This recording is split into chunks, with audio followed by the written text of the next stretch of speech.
नमस्कार विद्यार्थी मित्रांनो, आज आहे देहाधिकारी स्पर्धा परीक्षा मंचच्या पोलीस भरती डेली सराव सिरीजचा दिवस 49. आजच्या व्हिडिओमध्ये आपण पोलीस भरतीसाठी अत्यंत महत्त्वाच्या प्रश्नांचा स्पष्टीकरणासह सराव करणार आहे. त्यामुळे हा व्हिडिओ पूर्ण पहा आणि आवडल्यास आणि व्हिडिओमधील माहिती समजल्यास व्हिडिओला लाईक नक्की करा. जर तुम्हाला माहिती समजत असेल तरच व्हिडिओला लाईक करा. सुरुवात करूयात आजच्या प्रश्नांना. या सिरीजमधील प्रश्न क्रमांक 1006. धनुर्वात या शब्दाचा संधी विग्रह कोणता? या ठिकाणी पाहायचं आहे मित्रांनो, धनुर्वातमध्ये काय होतं तर धनुनंतर विसर्ग अधिक वात काय होतं धनुर्वात. म्हणजे आपलं उत्तर काय असणार आहे पर्याय 1. या ठिकाणी कोणती संधी झाली तर विसर्ग संधी झाली. समजा संधी होताना पहिल्या शब्दातील शेवटचा वर्ण विसर्ग आणि दुसऱ्या शब्दातील पहिला वर्ण हा व्यंजन किंवा स्वर असेल तर त्या ठिकाणी विसर्ग संधी होते. ठीक आहे. त्यासोबतच पहा धनुर्वातमध्ये काय झालं तर विसर्गापुढे व हे मृदू व्यंजन आलं आणि विसर्गापुढे जर मृदू व्यंजन आलं तर काय होतं विसर्गाचं रूपांतर र मध्ये होतं. झालंय का? धनु अधिक वात धनुर्वात. ठीक आहे. र मध्ये रूपांतर झालं म्हणजे या ठिकाणी विसर्ग संधी आहे किंवा विसर्ग र संधी आहे. प्रश्न क्रमांक 1007. अनुनासिक नसणारे व्यंजन ओळखा. आता मित्रांनो अनुनासिक म्हणजे काय? ज्याचा उच्चार नासिकेतून म्हणजेच नाकातून होतो त्याला काय म्हणायचं आहे अनुनासिक. मग या ठिकाणी पहा आपण जर 5-5चे गट केले, क चा गट, च चा गट, त चा, ट चा, प चा असे जर 5-5चे गट केले तर या प्रत्येक गटातील शेवटचं म्हणजेच 5वं व्यंजन काय असतं अनुनासिक असतं. आणि या ठिकाणी पहा न हे त च्या गटातील 5वं व्यंजन आहे, न हे काय आहे ट च्या गटातील आणि म हे प च्या गटातील आहे. तसेच क च्या गटातील कोणतं तर हे ग आणि च च्या गटातील कोणतं त्र. ही सर्व काय आहेत अनुनासिक आहेत. मग राहिलं काय स. स हे काय आहे अनुनासिक आहे का? नाही. म्हणजे या ठिकाणी पर्याय 1 स हे अनुनासिक नाही, इतर 3 अनुनासिके आहेत. त्यासोबतच पहा स हे काय आहे मग तर याचा उच्चार करताना तोंडामध्ये उष्णता निर्माण होते, तोंडामध्ये घर्षण होतं म्हणून याला काय म्हणायचं उष्मे असं म्हणायचं. ठीक आहे. त्यासोबतच पहा अनुनासिकांना दुसरा एक शब्द असतो. कोणता शब्द आहे तो कमेंट करून सांगायचं आहे.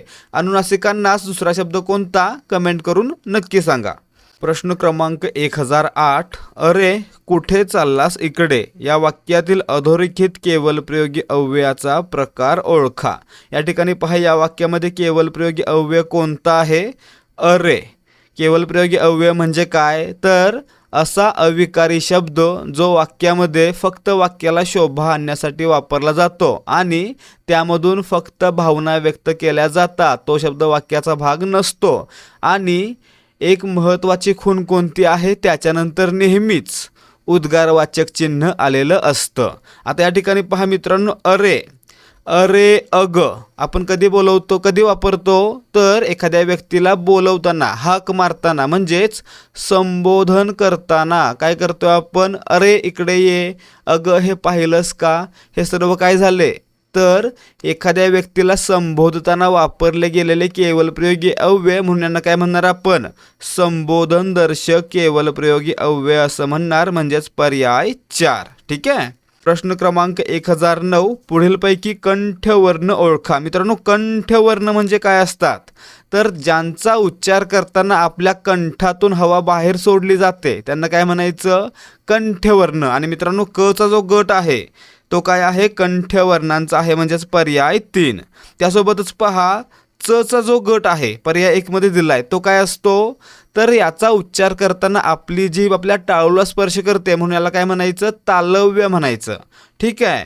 ड ढ हे कशामध्ये आहेत ट च्या गटामध्ये आहेत आणि याचा उच्चार करताना काय होतं आपली जीभ आपल्या मूर्धेला स्पर्श करते म्हणून याला काय म्हणायचं मूर्धन्य म्हणायचं.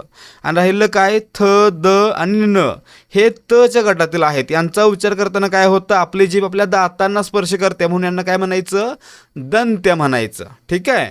त्यासोबतच पहा याच्यामध्ये च चा जो गट असतो हा दोन प्रकारे काम करतो, एक तर तालव्य आणि दुसरा दंत तालव्य. ठीक आहे, ते कधी करतो हे जर पाहायचं असेल, हे जर समजून घ्यायचं असेल तर देहाधिकारी स्पर्धा परीक्षा मंचची A to Z मराठी व्याकरण सिरीज नक्की पहा.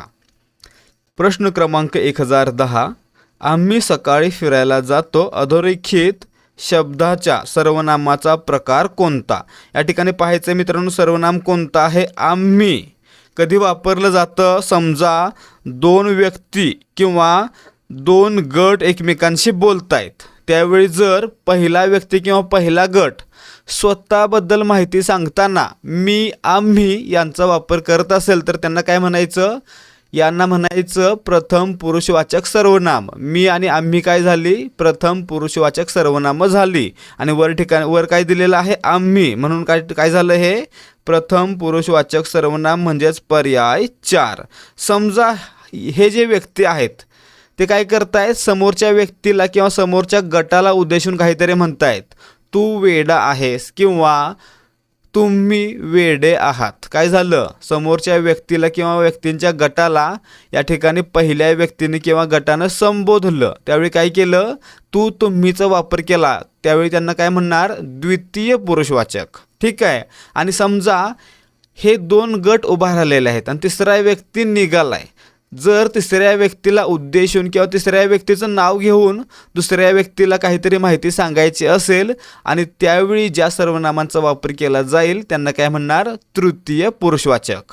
मग या ठिकाणी पहा, मी आम्ही प्रथम पुरुषवाचक, तू तुम्ही द्वितीय पुरुषवाचक, ते त्या हे काय झालं? तृतीय पुरुषवाचक. ठीक आहे. प्रश्न क्रमांक 1011. खालीलपैकी कोणता हक्क मूलभूत हक्क नाही? या ठिकाणी पाहायचं आहे मित्रांनो, मूलभूत हक्क भारतीय राज्यघटनेच्या कोणत्या भागात आहेत? तर भाग 3 मध्ये कलम 12 ते 35 दरम्यान मूलभूत हक्क दिलेले आहेत. तर मित्रांनो, भाषण हक्क त्याच्यामध्ये आहे, समतेचा हक्क आहे, धर्म स्वातंत्र्याचा हक्क आहे, परंतु संपत्तीचा हक्क सध्या मूलभूत हक्क नाही. म्हणजे आपलं उत्तर असणार आहे पर्याय 1. तर मित्रांनो, 1978 पूर्वी संपत्तीचा हक्क हा मूलभूत हक्क होता, परंतु 1978ला 44वी घटना दुरुस्ती झाली, ज्यानुसार संपत्तीचा हक्क आहे तो कलम 300A मध्ये टाकून त्याला कायदेशीर हक्क बनवण्यात आलं आणि मूलभूत हक्क म्हणून रद्द करण्यात आलं. म्हणजे आपलं उत्तर या ठिकाणी काय असायला पाहिजे? संपत्तीचा हक्क हा कायदेशीर हक्क आहे, मूलभूत हक्क नाही.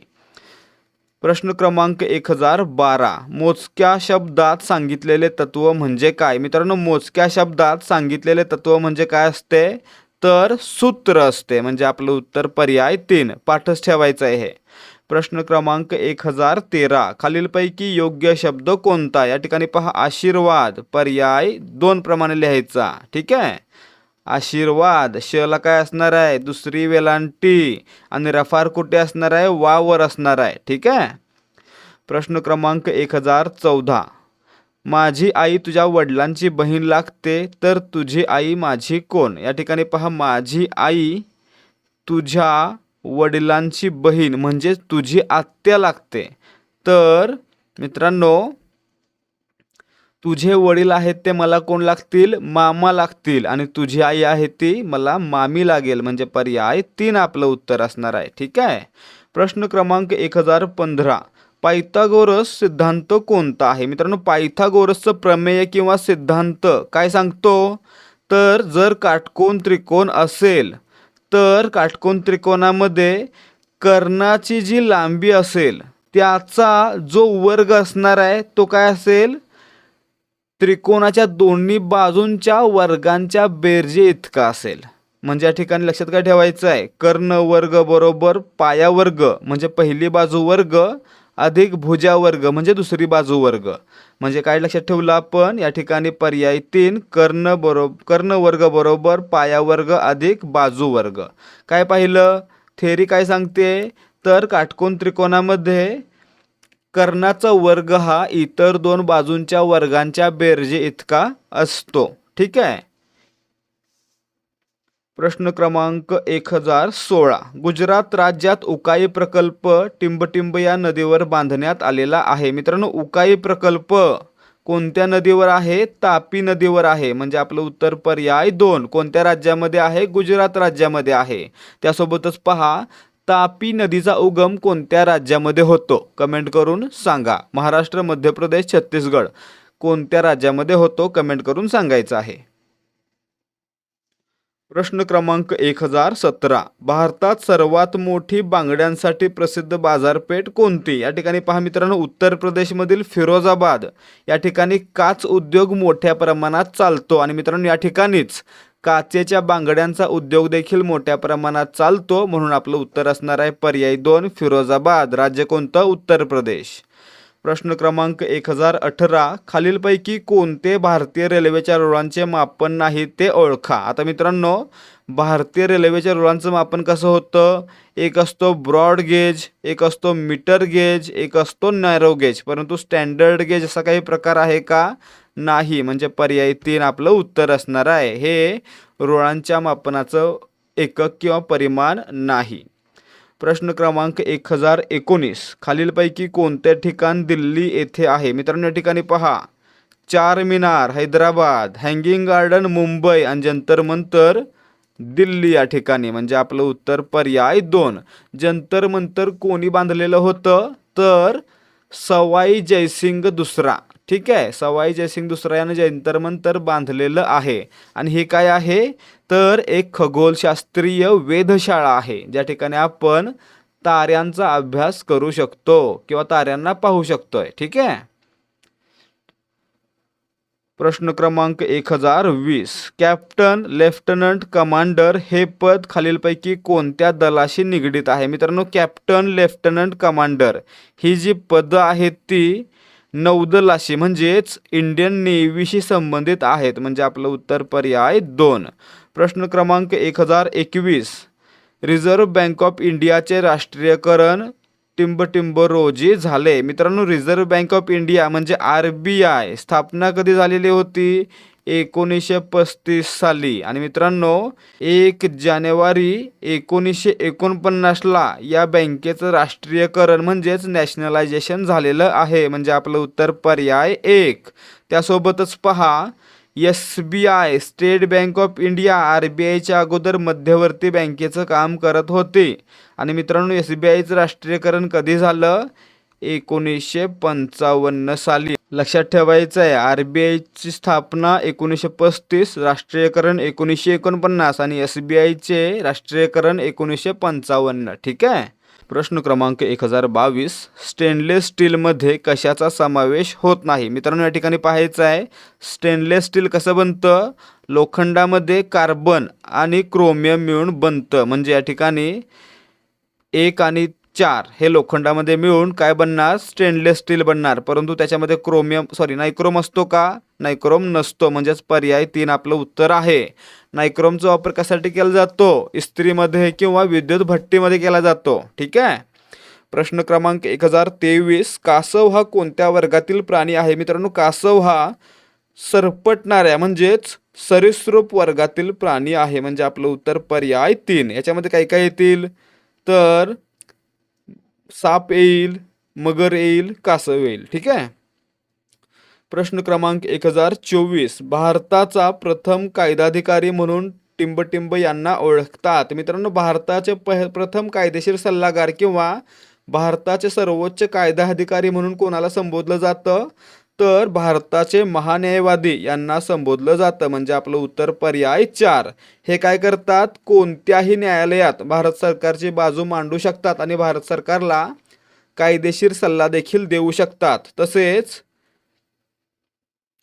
संसदेच्या कामकाजामध्ये भाग देखील घेऊ शकतात. ठीक आहे.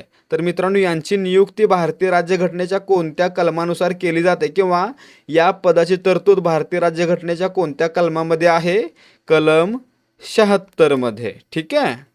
प्रश्न क्रमांक 1025. 23 डिसेंबर रोजी राष्ट्रीय किसान दिन म्हणून साजरा केला जातो. तर खालीलपैकी या भारतीय पंतप्रधानांची जयंती या दिवशी साजरी केली जाते. आता या ठिकाणी पाहायचं मित्रांनो, भारताचे पंतप्रधान चौधरी चरण सिंग हे भारताचे 5वे पंतप्रधान होते. कितवे होते? 5वे.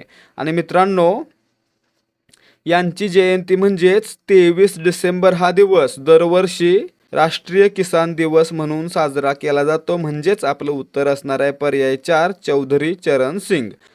तर विद्यार्थी मित्रांनो, हे होते आजचे प्रश्न. जर तुम्हाला आजच्या प्रश्नांची माहिती व्यवस्थितपणे समजली असेल तर या व्हिडिओला लाईक नक्कीच करा. त्यासोबतच याचसारखे आणखी व्हिडिओ पाहण्यासाठी आपल्या चॅनलला सबस्क्राईब करा.